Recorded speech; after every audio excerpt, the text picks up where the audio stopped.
Guys, this is GKG Enigma, and today I'm going to talk a little bit about Bethesda's other new game, Hunted: The Demon's Forge. It's a really good game. I've enjoyed playing it so far. I've completed it. Now I'm just sort of playing Crucible maps and trying to get the collectibles from within the game story mode, which is kind of fun.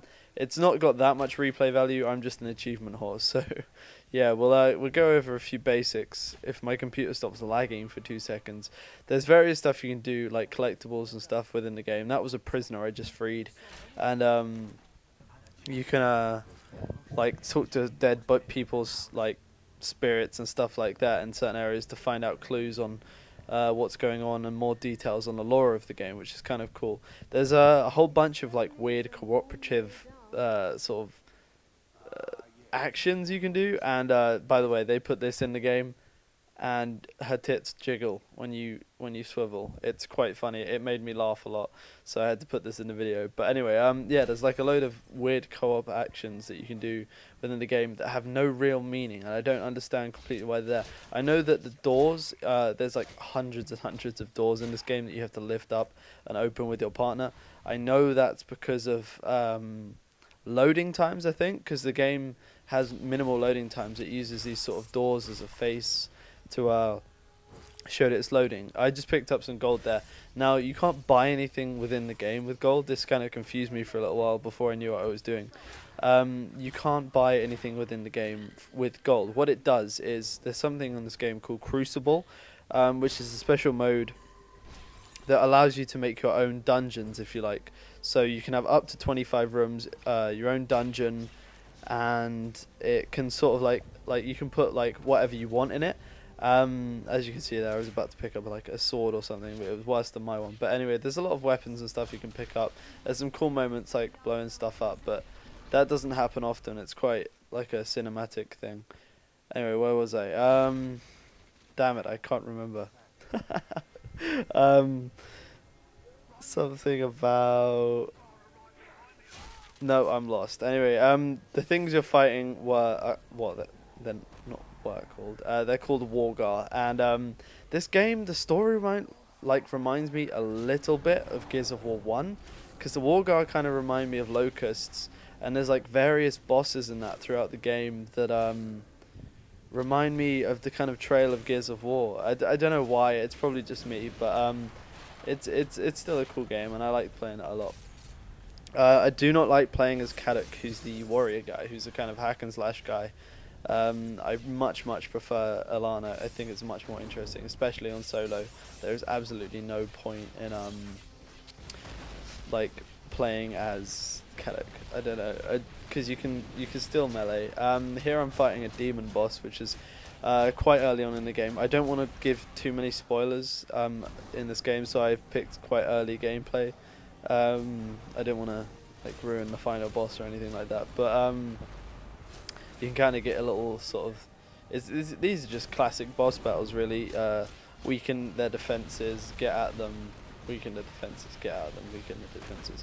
Right there, you see all those explosions going off. That's a special like magic thing that you learn by using these crystals that you pick up throughout the game, and these sort of void things that open, and you can spend your experience within the voids, well, not experience, your crystals within the voids to unlock certain features, and like upgrade other features that you've already got. So here you can see that I've got to take out the 4 like weird floating dead people around the edge of this demon guy to actually get at him and do any damage. So yeah, like just old school boss battles, I guess. Kind of like this game kind of reverts back to the older sort of Dungeons and Dragons sort of feel of stuff. Like it is kind of repetitive sometimes. You do feel like you've been killing enemies endlessly for hours, but it's not the worst game in the world. I really actually don't mind it. There's a lot of cutscene just so you can see like what the cinematics are like. They're not amazing. The graphics don't really change. To be honest, the ones where they've really tried to make an effort on the graphics, where they'd have to lower the buffer rate or whatever it is. Sorry, that was completely... they had to lower the quality so that the frame rate was higher, obviously. I don't know if that's just on console, but some of the cutscenes that have got like a lot of CGI in them look really bad in the game. They look all blurred, as if you're actually watching a YouTube video on a low quality. So Yeah. Here's another pointless co-op action. See, I just don't understand what they're all for. But it must be something to do with loading times. I'm absolutely convinced. This is another level further on in the game. You wandering around in the woods and stuff, and surprise, surprise, more Wargor come up. Wargar, sorry. Oh, this is an assassination, by the way. I think I do it. Do I do it? No, I don't. I just kill these guys. You'll see me do various assassinations at some point in these clips. I know I've put some in here. I just can't remember where. They are cool. Like, they just get too repetitive. They should be a little more different in different circumstances, I think, because some of them don't work. Like, if you assassinate someone at close quarters with the bow, I think it should be like a lot like more tuned up for that. Like, I don't know, like put your foot on their chest and then like put a bow through, like a bow, an arrow through their head or something like that. Like, I know that sounds violent, but this game is quite violent, and I don't know, it'd just be better because like sometimes if you do them like the assassinations when you're close up with the bow, it still does the thing as if like you're miles away and it just looks funny. It just doesn't make sense to me. You just slow-mo arrow for no reason, basically. They could do with a few more animations. It'd be cool if they could patch that in, but they won't. That's something that they're never going to change in this game. So yeah, they're not going to get much more interesting. There's three, like when you're playing as Alana, obviously like there's three different types of bow. Basically, there's fast, medium, and like slow. I got that. You see what that just happened to me? I've got those electric bolts. That was Kadok battle charging me, and that like boosts your damage and whatnot. You can do it to him too, but there's not really much point if you want to get the kills and stuff like that. So yeah, the story's kind of cool. It's like a little elongated, even though I don't know, like it just you can kind of like see it coming almost. I did like the ending. There's a special twist at the ending. There's obviously two endings you can get to do with. By the way, guys, spoilers. If you don't want to hear this, don't listen. Mute it for the next like 10 seconds or so. Yeah, there's this stuff called slag, and if you drink it during the campaign, you at the end, like whoever drank it will kill the other person at the end of the game because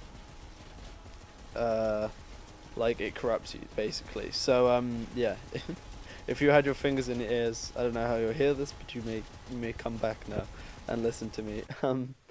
Here's an example of the silver liquid in question. It makes you super powerful. If you didn't listen to what I just said before, it does have consequences, which the game constantly points out to you. It just makes you a badass, basically. You take down enemies in pretty much one hit. Like, as you can see, I just took down a Minotaur, which is quite a tough enemy. That's one of those assassinations, by the way. Look, they just get repetitive. I think I do another one here.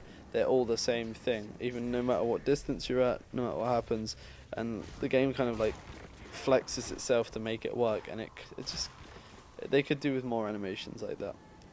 Once you complete the game, you unlock various different things within it. Like your character kind of carries over to like the campaign. So if you go back and do new missions, you don't lose any of your other stuff. Anyways, I've talked over time. I've been GKG Enigma, guys. Thanks for listening. This is my like brief view of Hunted the Demon's Forge. I forgot the name of the game I was playing. That's great, isn't it? If you like this kind of thing, let me know. I don't usually do this, but I couldn't really think of what else to do on Hunted.